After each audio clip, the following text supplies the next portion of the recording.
Plentziako portuak aldaketa bat izan du bere egituraren barruan joan den 2020an.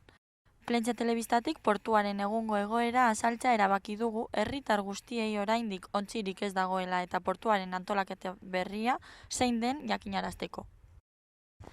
2021eko otsailaren batean Euskal Herriko agintaritzaren aldizkarian argitaratu zen Plentziako porturako 7. zerrendako laketontzietako 10 lekuak erabiltzeko emakidak emateko deialdi publikoa. Eskabideak aurkezteko epea 2021eko otsailaren 2tik otsailaren 16ra bitartekoa izan zen, biak barne. Euskadiko Kirol Portuak erakundeko zuzendariaren 2021eko urtarrilaren 20ko 7. ebazpenaren oinarriaren arabera, 10 lekuak erabiltzeko emakidak esleitzeko ontzien arteko dimentsio berdintasuneko egoerak notarioaren aurrean egindako zozketan ebatzi ziren. COVID-19aren ondoriozko murrizketak direla eta, zozketa zuzenean eta geroago diferituan helarazi zen Euskadiko Kirol Portuak webgunearen bidez. 10 lekuak erabiltzeko emakidak esleitzeko prozedura amaitu ondoren, Euskal Herriko agintaritzaren aldizkariari bidaliko zaio plaza horiek erabiltzeko emakidak emateko ebazpena, eta azkenik argitaratu egingo dira. Euskadiko Kirol Portuak erakundearen webgunetik jakinarazi dutenez, gaur egun ezin dugu zehaztu noiz argitaratuko den, baina uste dugu apirila amaitu baino lehen argitaratuko dela. Hala ere, zerrendak Euskadiko Kirol Portuak erakundearen webgunean argitaratuko dira. www.ekpsa.eusen.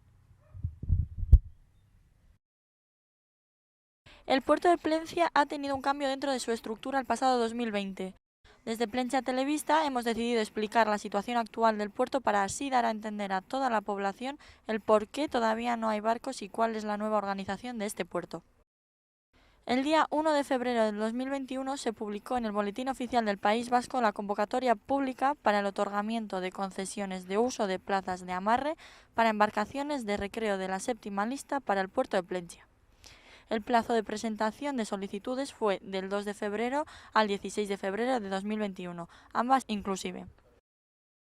De acuerdo con la base 7ª de la resolución del 20 de enero del 2021 de la Directoria de Euskadiko Kirol Portuak, las situaciones de igualdad de dimensiones entre embarcaciones para la adjudicación de concesiones de uso de plazas de amarre se resolvió en sorteo ante notario.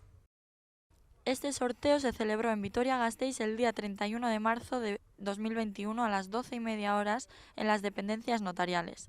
Dadas las restricciones derivadas a causa del COVID-19, dicho sorteo se transmitió en directo y posteriormente en diferido a través de la página web de Euskadiko Kirol Portuak. Una vez finalizado el procedimiento para la asignación de las concesiones de uso de las plazas de amarre, se remitirá al Boletín Oficial del País Vasco la resolución por la que se otorgan las concesiones de uso de dichas plazas para finalmente publicarlas.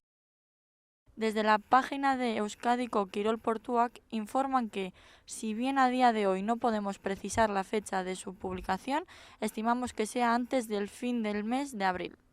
No obstante, las listas serán publicadas en la página web de Euskadiko Kirol Portuak, www.ekpsa.eus.